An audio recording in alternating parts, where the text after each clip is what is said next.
फौजी नज़्म ज़ब्त की खिलाफ वर्जी। लेफ्टिनेंट जनरल रिटायर्ड फैज़ हमीद के बाद मजीद 3 रिटायर्ड अफसरान को फौजी तहवील में ले लिया गया। तहवील में लिए गए अफसरान में 2 रिटायर्ड ब्रिगेडियर और 1 रिटायर्ड कर्नल शामिल। ISPR के मुताबिक रिटायर्ड अफसरान उनके साथियों से मजीद तफ्तीश जारी है। अफसरान के खिलाफ मुल्क को अदम इस्तेहकाम का शिकार करने के लिए सियासी गठजोड़ की तहकीकात भी की जा रही हैं। ज़राए के मुताबिक गिरफ्तार अफसरान में brigadier retired Ghaffar, brigadier retired Naeem और कर्नल रिटायर्ड आसिम शामिल हैं। तीनों अफसरान सियासी जमात और फैज़ हमीद के दरमियान राब्ताकारी में शामिल थे। रिटायर्ड ब्रिगेडियर अफसरान रिटायरमेंट के बाद सियासी पैगाम रसानी और सहूलतकारी में मुलविस थे। 12 अगस्त को पाक फौज ने लेफ्टिनेंट जनरल रिटायर्ड फैज़ हमीद को तहवील में लेकर कोर्ट मार्शल की कार्रवाई शुरू करने का ऐलान किया था।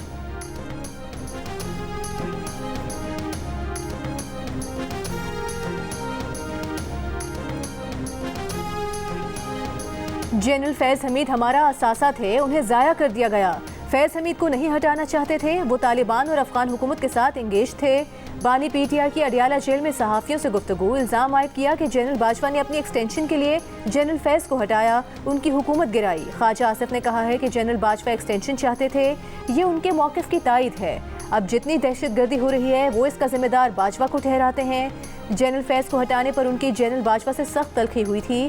ख्वाजा आसिफ ने कहा है कि जनरल फैज़ का 9 मई के वाक़यात से बराह रास्त ताल्लुक़ है। अगर 9 मई जनरल फैज़ ने करवाया तो उसकी तहकीकात होनी चाहिए।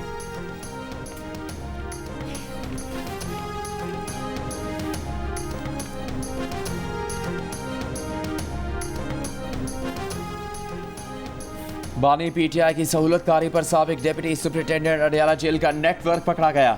अडियाला जेल के मजीद अफसरों, साबिक डिप्टी सुपरिटेंडेंट और असिस्टेंट नाजिम से भी तफ्तीश जारी। ज़राए के मुताबिक डिप्टी सुपरिटेंडेंट अकरम से हासिल मालूमात पर अमले के मजीद 6 अफराद से पूछगिछ की जाएगी। दौरान तफ्तीश 3 यूरोपीय ममालिक के नंबर्स पर व्हाट्सएप के इस्तेमाल के शवाहिद भी मिल गए। मोहम्मद अकरम PTI रहनुमा जुल्फी बुखारी और एक साबिक सूबाई वजीर के करीब समझे जाते हैं। मोहम्मद अकरम पर बानी PTI के लिए पैगाम रसानी और सहूलतकारी का इल्ज़ाम है। मोहम्मद अकरम को कमरा अदालत में समाअत के दौरान बानी PTI से सरगोशियाँ करते भी देखा गया। बानी PTI को खिलाफ ज़ाब्ता सहूलतों पर जेल इंतजामिया की मीटिंग आज होने का इम्कान है।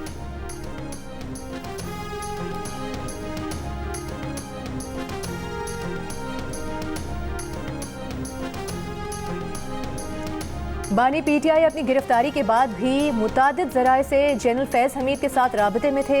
अडियाला जेल के गिरफ्तार साबिक डिप्टी सुपरिटेंडेंट भी इसी सिलसिले की कड़ी है। जंग और द न्यूज़ में शाया एडिटर इन्वेस्टिगेशन अंसार अब्बासी की रिपोर्ट में इंकिशाफ। रिपोर्ट के मुताबिक ज़राए का कहना है कि साबिक DG ISI फैज़ हमीद को रिटायरमेंट के बाद काबिल एतराज़ सरगर्मियों पर फौजी हुकाम ने 1 से ज़ायद मरतबा खबरदार किया था, लेकिन वो बाज न आए।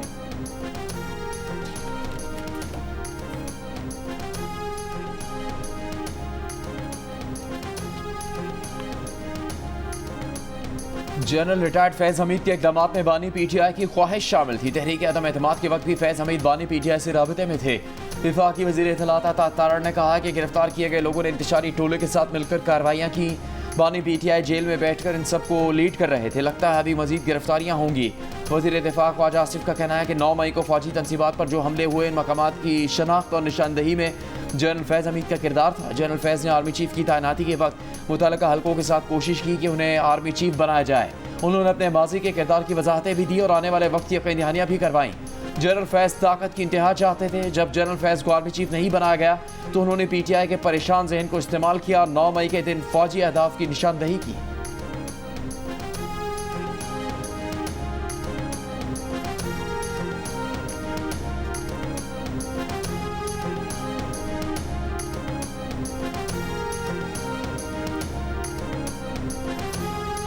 दुश्मन अनासर की जाली खबरों और प्रोपेगेंडे के घिनौने खतरे से खबरदार रहना होगा। ये प्रोपेगेंडा अवाम और मुसल्लह अफवाज के दरमियान ताल्लुकात को कमज़ोर करने के लिए किया जाता है। वेटरन समेत कौम की गैर मुतज़लज़ल हिमायत ऐसी तमाम फजूल कोशिशों को नाकाम बनाएगी। Army chief general Asim Munir का यौम आज़ादी के मौके पर आर्मी वेटरन्स के एजाज़ में इस्तकबालिया से खिताब। ISPR के मुताबिक वेटरन्स ने पाक फौज की क़यादत पर एतमाद और अंदरूनी और बैरूनी सिक्योरिटी चैलेंजेस का मुकाबला करने के लिए अपनी हिमायत का अयादा किया। Army chief general Asim Munir ने वेटरन्स की खिदमात को दिली खिराज तहसीन पेश करते हुए उनकी लगन और कौम की तारीख की तश्कील में अहम किरदार को सराहा। आर्मी चीफ ने चैलेंजेस के मुकाबले में इत्तेहाद और लचक की बुनियादी अहमियत पर भी जोर दिया। तकरीब में रिटायर्ड फौजी अफसरान और जवानों की बड़ी तादाद में शिरकत।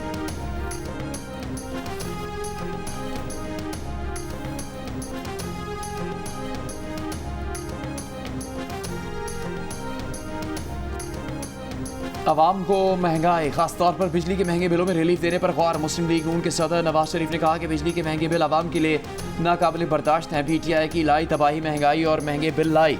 अवाम हुकूमत से रिलीफ की तवक्को करते हैं। नून लीग के मशावरती इजलास से खिताब में नवाज शरीफ ने कहा कि नून लीग की हुकूमत की सलाहियतों का इम्तिहान है। मुश्किल तरीन हालात में अवाम को रिलीफ कैसे देना है, मुल्क को डिफॉल्ट से बचाना और मुआशी इस्तेहकाम वापस लाने के लिए सियासी कुर्बानी आपकी हुब्बुल वतनी का सबूत है। अब अवाम को डिफॉल्ट से बचाना भी हमारा बड़ा इम्तिहान है।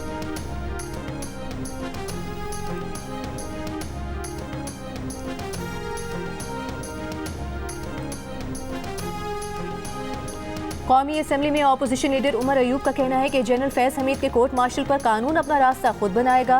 अडियाला जेल के बाहर गुफ्तगू करते हुए कहा कि निजी हाउसिंग सोसाइटी के मामले पर जिन अफसरान ने नकदी उठाई उनका भी कोर्ट मार्शल किया जाए। वज़ीर दिफा ख्वाजा आसिफ पर तनकीद करते हुए कहा कि ख्वाजा आसिफ को किसी बात का नहीं पता, उन्हें GSU के पास जाने नहीं दिया जाता। ख्वाजा आसिफ बराए नाम वज़ीर दिफा हैं। शिबली फराज ने कहा कि हमारी बानी PTI से तयशुदा मुलाकात थी जो नहीं होने दी गई। जेल के सुप्रिटेंडेंट और डिप्टी सुप्रिटेंडेंट की जानिब से धमकियां दी गईं। हमें कहा गया कि अगर सियासी गुफ्तगू हुई तो कानून अपना रास्ता खुद बनाएगा।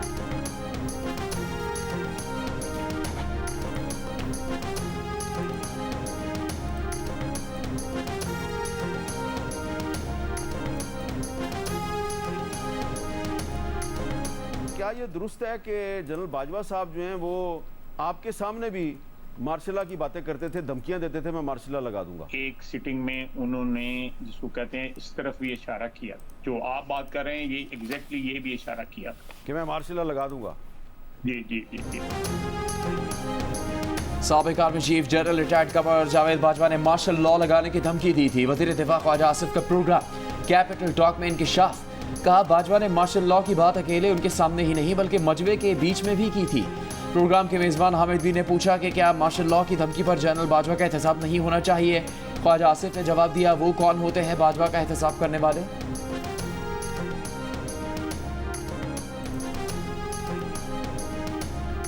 PTI पंजाब के सदर हमाद अजहर ने PTI लाहौर के सदर चौधरी असगर को डी नोटिफाई करने से इनकार के बाद इस्तीफा दे दिया। सोशल मीडिया पर बयान में कहा कि PTI लाहौर के सदर चौधरी असगर को हटाने की कोशिशें बहुत अरसे से जारी थीं। चौधरी असगर 2 माह जेल में कैद रहे। फॉर्म 45 पर पंजाब असम्बली का इलेक्शन जीते। उन्हें सिर्फ इसलिए डी नोटिफाई नहीं कर सकता था कि उनकी आवाज़ बानी PTI तक नहीं पहुंच रही। इस मामले पर पार्टी क़यादत भी मेरे साथ मुत्तफिक है। इसके अलावा और भी मामलात में गलत फैसले करवाए गए। कई रीजन्स में हमारे रहनुमा बहुत परेशान हैं, लेकिन बानी PTI को इत्तला नहीं। दूसरी जानिब PTI लाहौर के सदर चौधरी असगर और जनरल सेक्रेटरी हाफिज ज़ीशान ने भी ओहदों से इस्तीफ़ा दे दिया। कल पंजाब असम्बली में PTI के पार्लिमानी लीडर हाफिज फरहत अब्बास ने भी ओहदे से इस्तीफ़ा दे दिया था।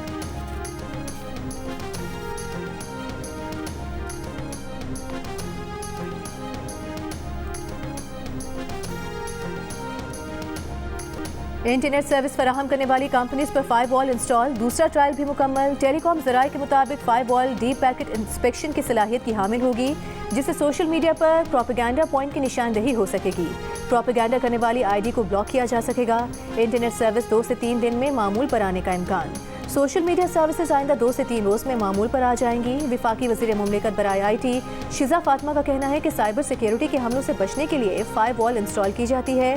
पूरी दुनिया में हुकूमतें फायरवॉल इंस्टॉल करती हैं। फायरवॉल से पहले वेब मैनेजमेंट सिस्टम था।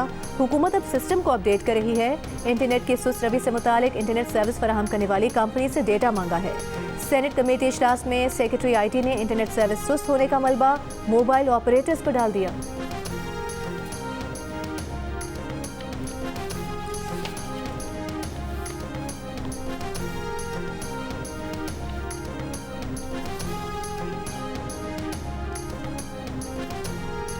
वज़ारत दाखिला को मांगला इसलिए चाहिए कि वो ई सेक्टर से भी महंगा मंसूबा बन जाएगा। यही एलीट कैप्चर है। चीफ जस्टिस पाकिस्तान काजी फायज़ ईसा के रिमार्क्स। इस्लामाबाद के सबसे महंगे सेक्टर ई के बारे में पूछा कि किस दौर में बना था। वकील ने बताया ज़िया दौर में बना था। चीफ जस्टिस से कहा बस हुक्म आ गया होगा, फिर किसी ने देखा ही नहीं ये कानूनी है या नहीं। चीफ जस्टिस पाकिस्तान काजी फायज़ ईसा के मागला हिल्स में कमर्शियल सरगर्मियों से मुतालिक केस में रिमार्क्स। पूछा क्या वज़ारत दाखिला वज़ीर आज़म ऑफिस से भी ज़्यादा ताकतवर है? वाइल्ड लाइफ बोर्ड को वज़ारत दाखिला के मातहत क्यों किया गया? अदलिया मुखालिफ मुहिम चलाने पर रेस्टोरेंट के मालिक लुकमान अली अफजल को तौहीन अदालत का नोटिस जारी। सुप्रीम कोर्ट ने करार दिया कि अदालत में फरीकैन ने रजामंदी जाहिर की थी कि नेशनल पार्क एरिया से रेस्टोरेंट्स मुंतकिल कर देंगे। हुकूमत ने वाइल्ड लाइफ मैनेजमेंट बोर्ड को वजारत दाखिला के सुपुर्द करने का नोटिफिकेशन वापस ले लिया।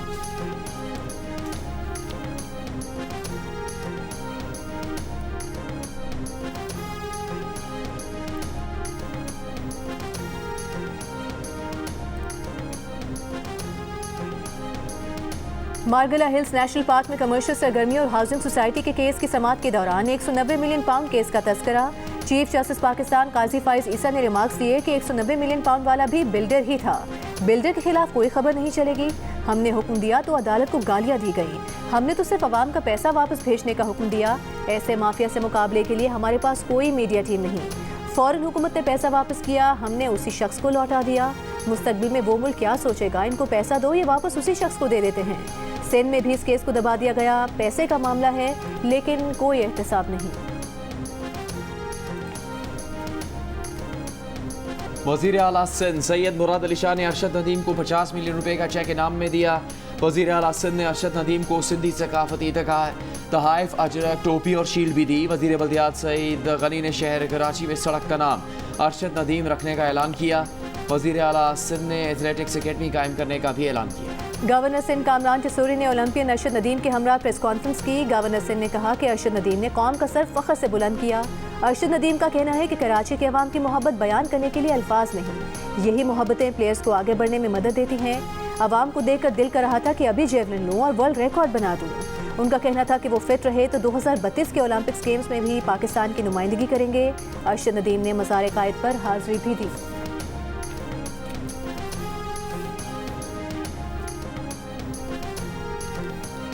के पीछे बहुत मेहनत है। 2012 से लेकर फिर मैंने 2015 में वापडा अलास्का ज्वाइन की, तब से लेकर अल्हम्दुलिल्लाह मेहनत की है। जेवलिन जो है ये एक ऐसा इवेंट है, इसके लिए आपको मुकम्मल जो ना वो फिट होना पड़ता है। जो आपकी टेक्निक है वो इसमें ज़्यादा मैटर करती है। अल्लाह पाक मुझे से तंदुरुस्ती दे और फिट रहूँ। इंशाल्लाह 2032 वाली भी इंशाल्लाह खेलूँगा और उसमें भी यही है कि इंशाल्लाह मैं मेडल जीतूँगा। पेरिस ओलंपिक्स के गोल्ड मेडलिस्ट अरशद नदीम ने जियो से खुसूसी गुफ्तगू में कहा कि गोल्ड मेडल और रिकॉर्ड थ्रो के पीछे बहुत मेहनत है। 2012 से सिर्फ मेहनत की जिसका फल मिला है। लंबी थ्रो में फिटनेस और तकनीक का किरदार होता है। अगला हदफ जेवलिन थ्रो का वर्ल्ड रिकॉर्ड तोड़ना है जो 98.48 मीटर की थ्रो का है। अगर वो फिट रहे तो 2032 का ओलंपिक्स भी खेलेंगे और उसमें भी मेडल हदफ होगा।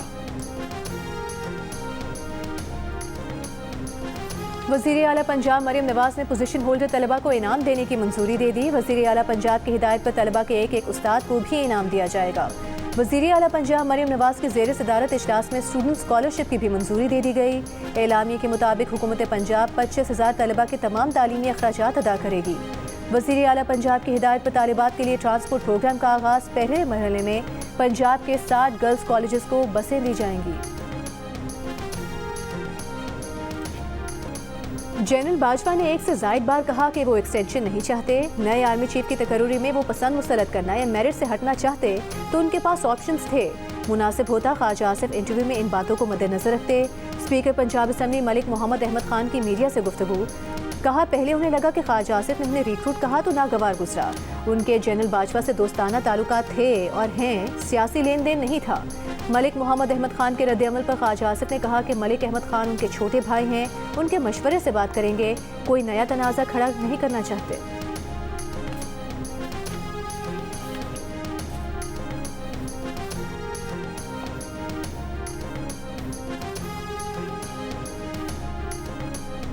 नौ मई के वाक़यात में मुलविस तमाम लोगों के खिलाफ घेरा तंग किया जा रहा है। वज़ीर इत्तलात सिंध शर्जील मेमन ने कहा कुछ लोगों ने ओहदों की लालच में मुल्क की सालमियत को नहीं देखा। हालिया गिरफ्तारियों से साबित होता है कि इन साजिशों के पीछे PTI की क़यादत और सहूलतकार शामिल थे। इत्तलात है कि इन गिरफ्तारियों के ताने बाने सानहा 9 मई तक जा रहे हैं। लोग आहिस्ता आहिस्ता बेनकाब हो रहे हैं। PTI इसमें शामिल थी, दूसरे इसमें सहूलतकार थे।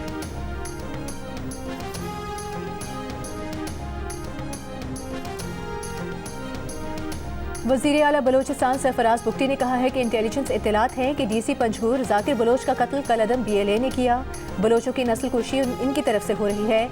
BYC ने 3 मुआहदे किए, तीनों मुआहदे तोड़ने में इनका किरदार रहा। कोयटा में प्रेस कॉन्फ्रेंस करते हुए वज़ीर आला ने कहा कि जल्द बलोचिस्तान में सबको बहुत ज़्यादा तब्दीलियाँ नजर आना शुरू हो जाएंगी। लाखों नौजवानों को बिजनेस प्लान देंगे। स्कॉलरशिप प्रोग्राम की भी मंजूरी हो चुकी।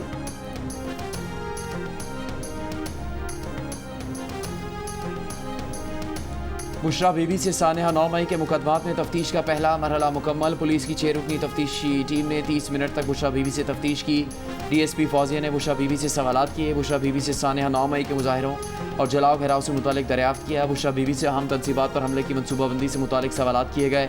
इंसदाद दहशतगर्दी अदालत ने तफ्तीशी टीम को 7 रोज़ में तफ्तीश मुकम्मल करने का हुक्म दे रखा है।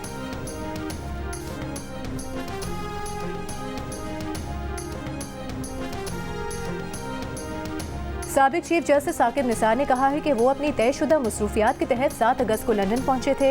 लंदन में जियो न्यूज़ से खुसूसी गुफ्तगू में साकिब निसार ने कहा कि 2 हफ्तों के बाद वतन वापसी होगी। पाकिस्तान के मौजूदा हालात से उनका कोई ताल्लुक नहीं। हुकूमत अगर इसे जबरी गुमशुदगी का केस कहती है तो देखिए कि ये किसके कहने पर हुआ। हुकूमत को इस मामले पर अगवाकारों के साथ बैठने की ज़रूरत है। वफाकी हुकूमत का मतलब वज़ीर आज़म और वफाकी काबीना है और जिम्मेदारी आखिरकार एग्जीक्यूटिव हेड पर आती है। इस्लामाबाद हाई कोर्ट के जस्टिस मियां गुल हसन का एडिशनल अटॉर्नी जनरल से मुकालमा। PTI के लापता कारकुन फैज़ान की बाजियाबी के केस की समाअत के दौरान जस्टिस गुल हसन ने कहा, आइन को तब्दील कर दें, बुनियादी हकूक़ इसमें से निकाल दें, हमारा दायरा इख्तियार ख़त्म कर दें, मुल्क को फिर इसी तरह चलाएं। नहीं मालूम स्टेट इससे क्या हासिल करना चाहती है। एक साथी जज ने सख्त ऑर्डर किया तो हुकूमती प्रोपेगेंडा मशीनों ने उसके खिलाफ प्रोपेगेंडा शुरू कर दिया।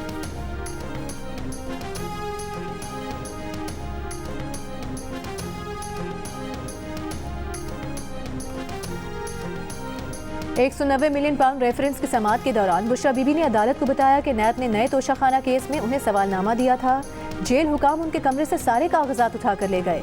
नैब वाले फिर कहते हैं कि ये शामिल तफ्तीश नहीं हो रहे। अदालत ने डिप्टी सुप्रिटेंडेंट को नैब के कागजात बुशरा बीबी को वापस करने की हिदायत कर दी। नैब की तफ्तीशी अफसर मियां उमर नदीम पर आज 5वीं मरतबा भी जिरा ना हो सकी। केस की समाअत 17 अगस्त तक मुलतवी।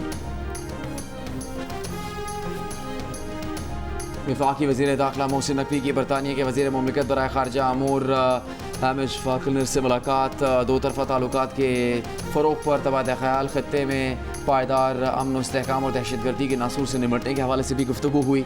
मोहसिन नकवी ने कहा कि हम अफ़गान महाजरीन को उनके मुल्क वापस भिजवाने के लिए जल्द ही दूसरा मरहला शुरू करेंगे। पाकिस्तान दहशतगर्दी से सबसे ज़्यादा मुतासर मुल्क है। बरतानवी वज़ीर मुमलिकत बराए ख़ारजा अमूर ने कहा, दहशतगर्दी के ख़िलाफ़ जंग में पाकिस्तान की कुर्बानियों को तस्लीम करते हैं।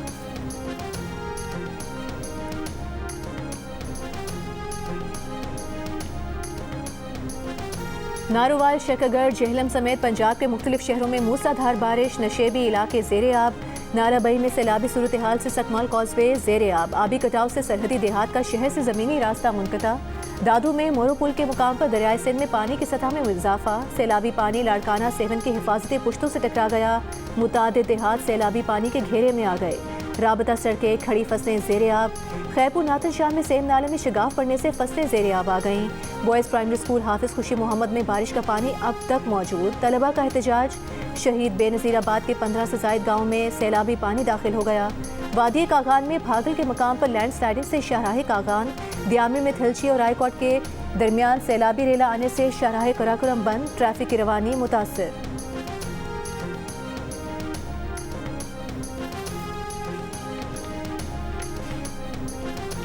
कराची में क्राइमियन कॉन्गो हेमरेज फीवर के केस में इजाफा हो गया। अगस्त के 2 हफ्तों में 5 केसेस सामने आए। इस महीने क्राइमियन कॉन्गो हेमरेज फीवर के 4 मरीज निजी जबकि 1 जिना अस्पताल में रिपोर्ट हुआ। इस साल अब तक कराची में इस फीवर के 14 केसेस सामने आ चुके हैं। कौमी इदारा सेहत के मुताबिक इस साल जुलाई तक कॉन्गो के 39 केसेस सामने आए और अब तक इस मरज़ से 9 हलाकतें हो चुकी हैं। आलमी इदारे सेहत ने मंकी पॉक्स को आलमी हेल्थ इमरजेंसी करार दे दिया। आलमी इदारे सेहत के मुताबिक अफ्रीका के 13 ममालिक में एम पॉक्स का नया वेरिएंट फैल रहा है।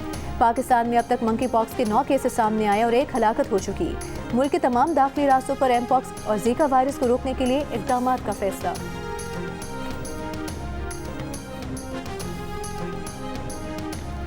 कतर में गजा जंग बंदी मुज़ाकरात का आगाज हो गया। अमरीकी, मिस्री, कतरी हुकाम की शिरकत। इसराइली वक्त भी शरीक। हमास का शिरकत से इनकार। कहा बहुत से समझौते किए लेकिन इसराइल की तरफ से कोई संजीदा रद्द-ए-अमल नहीं आया। इसराइल ने इस्माइल हनिया को शहीद कर दिया जो इस बात का सबूत है कि इसराइल जंगबंदी मुआहिदा करने में संजीदा नहीं। आज के मुज़ाकरात में कोई संजीदा बात हुई तो फिर सालिसों से मुलाकात करेंगे। तर्जुमान अमरीकी कौमी सलामती काउंसिल जॉन किर्बी का कहना है कि दोहा में उम्मीद अफजा बातचीत शुरू हो गई लेकिन फौरी तौर पर मुआहिदा होने की तवक्को नहीं। ईरान ने इसराइल पर हमला मौखर करना गजा जंग बंदी से मशरूत कर रखा है। इसराइल की गजा में फ़लस्तीनियों की नस्लकुशी मुहिम जारी। 7 अक्टूबर से अब तक शहीद फ़लस्तीनियों की तादाद 40,000 से तजावुज़ कर गई।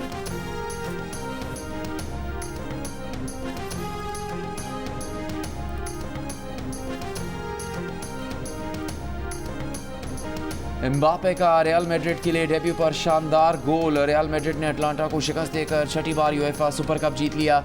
सऊदी सुपर कप में स्टार फुटबॉलर क्रिस्टियानो रोनाल्डो का गोल अपनी टीम अल नसर को फाइनल में पहुंचा दिया।